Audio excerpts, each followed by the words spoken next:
हिवाळ्याच्या दिवसामध्ये इंग्लंडला येण्याची मजाच और असते। गेल्या काही वर्षामध्ये असं जाणवतंय की हवामान बदलाचा परिणाम हा युरोपला सुद्धा चांगलाच भेडसावत आहे। 1983 साली मी पहिल्यांदा इथं आलेलो होतो, ते सुद्धा क्रिकेट खेळायला महाराष्ट्राच्या संघाकडनं। आमचा कॅप्टन होता मिलिंद गुंजाळ आणि त्यावेळेला एकदाही असं करता यायचं नाही की तुम्ही विदाऊट स्वेटर आणि जॅकेट हे बाहेर पडू शकायचा। आता गोष्टी बदललेल्या आहेत। आता असं लख्ख उजेड असतो, लख्ख हवामान असतं आणि पावसाचा लवलेशही नसतो।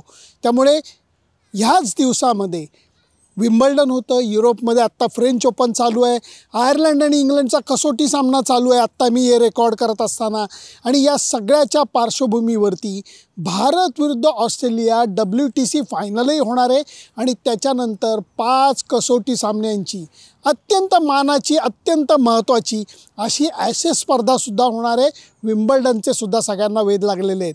त्यामुळे कसोटी सामन्याचे 3 संघ मी म्हणेन, आयर्लंड एक आहे, इंग्लंड एक आहे, भारत एक आहे, ऑस्ट्रेलिया एक आहे। म्हणायला गेलं तर 3 नाही 4 संघ आहेत। याच्यापैकी आयर्लंडला मी थोडंसं बाजूला ठेवतो, कारण त्यांचा कसोटी सामना अपेक्षेप्रमाणे इंग्लंड कोवळ्या काकडीसारखा कचाकचा खाऊन संपवत आलेले आहेत। मग प्रश्न उरतो भारत, इंग्लंड आणि ऑस्ट्रेलियाचा। इंग्लंड आणि ऑस्ट्रेलियाला थोडासा वेळ आहे, कारण पहिल्यांदा WTCची फायनल आहे। हा सामना ऑस्ट्रेलिया आणि भारताकरता अत्यंत महत्त्वाचा आहे। त्याला कारण 2 आहेत। एक म्हणजे प्रचंड मानाची अशी ही ट्रॉफी असणार आहे, ज्याला मेष म्हणली जाते, गदेसारखी ही ट्रॉफी आहे। आणि दुसरी गोष्ट म्हणजे जबरदस्त प्राईज मनी आहे, जबरदस्त। ICCने कुठली कसर ठेवलेली नाही प्राईज मनी देण्यामध्ये। त्यामुळे या 2 कारणांनी भारत आणि ऑस्ट्रेलियाचे दोन्ही संघ जोमाने सरावाला लागले आहेत। ऑस्ट्रेलियाचा संघ सरावाला येऊन काही दिवस झाले। भारताच्या संघातले काही खेळाडू जे प्लेऑफमध्ये हरलेले होते ते ऑलरेडी इकडे येऊन पोहोचले होते। शेवटचे 4-5 खेळाडू हे जॉईन होऊन सुद्धा आता 3-4 दिवस झाले। सराव जोरदार चालू आहे। प्रत्येकाच्या मनामध्ये प्रायोरिटीज, पर्याय किंवा प्राधान्य हे संपूर्णपणे वेगळं आहे। भारताला एकच मॅच खेळायची। गेल्या वर्षी भारतीय संघ इंग्लंडमध्ये येऊन उरलेला एकच सामना खेळून गेलेले होते आणि त्या अनुभवाचा त्यांना फायदा होणार आहे। एकच मॅचसाठी जेव्हा तुम्ही येता तेव्हा तयारी कशी करायची, फोकस कसा करायचा आणि त्याचबरोबर योजना कशा आखायच्या याचा थोडासा अंदाज हा भारतीय संघाला आलेला आहे। आणि त्याचबरोबर ऑस्ट्रेलियाचा जो संघ आहे, जो भारतामध्ये ह्याच्या अगोदर टेस्ट सिरीजमध्ये पराभूत झालेला आहे, त्यांना त्याचा वचपा काढायचा आहे। अर्थातच कुणीच साधेपणाने हा सामना खेळणार नाही आहे। दोन्ही संघ क्रिकेटच्या बाबतीत एकमेकांवरती तुटून पडणार आहेत। हे करत असताना ऑस्ट्रेलियन संघाला 8 आठवड्यामध्ये 6 टेस्ट मॅचेस खेळायची आहे। भारताविरुद्धची 1, इंग्लंड विरुद्धच्या ॲशेसमधल्या 5 अशा 6 टेस्ट मॅचेस त्यांना खेळायचे आहेत। तोपर्यंत त्यांना एकाग्रता, फिटनेस, फॉर्म हे सगळं टिकवायचं आहे। मोठं आव्हान आहे। इंग्लंडकरता सुद्धा 1 कसोटी सामना ते आयर्लंड विरुद्ध खेळलेले आहेत, 5 कसोटी सामने त्यांना ऑस्ट्रेलिया विरुद्ध खेळायचे आहे। मोठं आव्हान आहे। आता मुख्य मुद्द्यावरती येतो। जेव्हा ऑस्ट्रेलियन संघाच्या सरावाची गोष्ट केली जाते तेव्हा जेसन गिलेस्पी जो माजी खेळाडू आहे, चांगला फास्ट बॉलर होता, मॅग्राबरोबर त्याची चांगली जोडी होती, तो म्हणतो मोहम्मद शमी हा अत्यंत महत्त्वाचा खेळाडू आहे।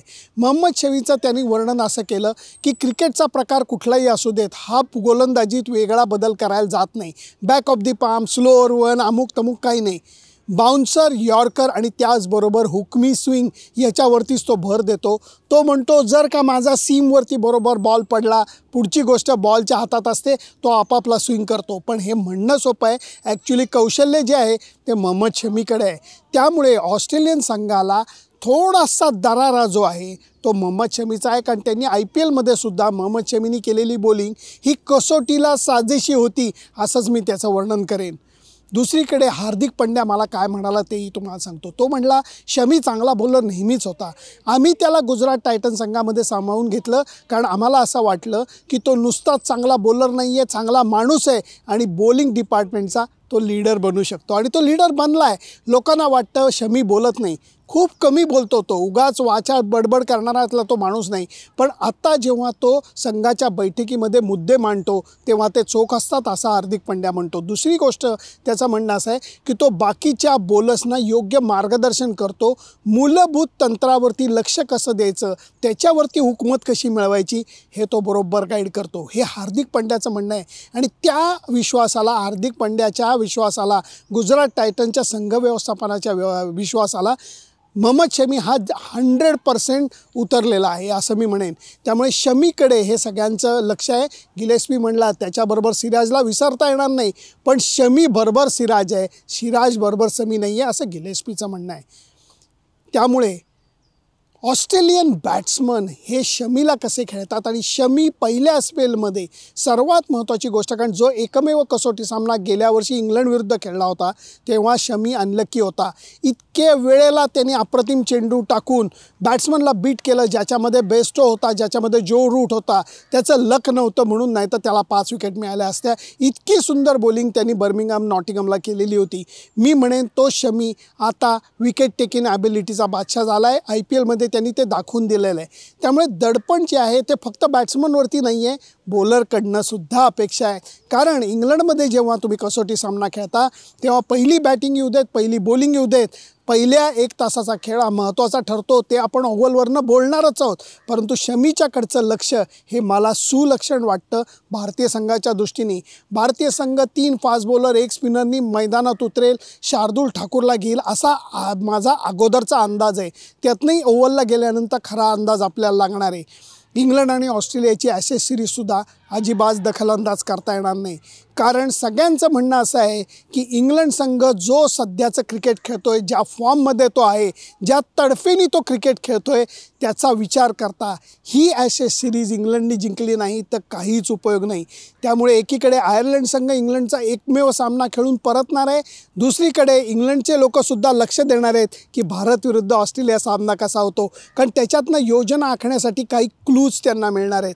आणि त्याच्यानंतर भारताचा जो लक्ष असेल संपूर्णपणे एकाच मॅचवरती केंद्रित असणार. ऑस्ट्रेलियाकरता मात्र थोडीशी द्विधा मनस्थिती असेल. किती जरी म्हणलं की we play 1 ball at a time वगैरे, तरी हा सामना आणि त्याच्यानंतरची ॲशेस हे जरा दडपणाची गोष्ट ऑस्ट्रेलियन संघाकडे असणार आहेत. हे सगळे माझे अंदाज आहेत. अजून मी मँचेस्टरला आहे, ओव्हलला जाणं, लंडनला जाणं अजून बाकी आहे. ती गोष्ट मी सोमवारी करणार आहे, तेव्हा तिकडचा खरा आखो देखा हाल मी तिकडं जाऊन तुमच्यापुढे सादर करणार आहे. परंतु हे जे अपडेट मिळाले ते तुमच्याकडे लगेच पोचवावं एवढाच माझा उद्देश होता. पटतं का तुम्हाला मोहम्मद शमीत झालेला बदल, सुधारणा? मी म्हणतोय, हार्दिक पांड्या म्हणतोय, जेसन गिलेस्पी म्हणतोय, तुम्हाला पटते का? कारण मला तर वाटतं की आता त्याची जी स्विंगवरची हुकूमत आली आहे ती भारतीय संघाकरता फार महत्त्वाची आहे. फिटनेस टिकवणं, लय टिकवणं एवढीच गोष्ट बाकी आहे. नाहीतर मोहम्मद शमी या एकमेव कसोटी सामन्यामध्ये नक्कीच काहीतरी मजेदार करून दाखवेल असा माझा दुर्दम्य विश्वास आहे. तुम्हाला तो पटतोय का हे मला जरूर कळवा. आणि त्याच्याकरता माझं फेसबुक पेज, माझं यूट्यूब चॅनल सबस्क्राईब करायला विसरू नका. भेटूयात परत पुढच्या रिपोर्टमध्ये. Bye bye.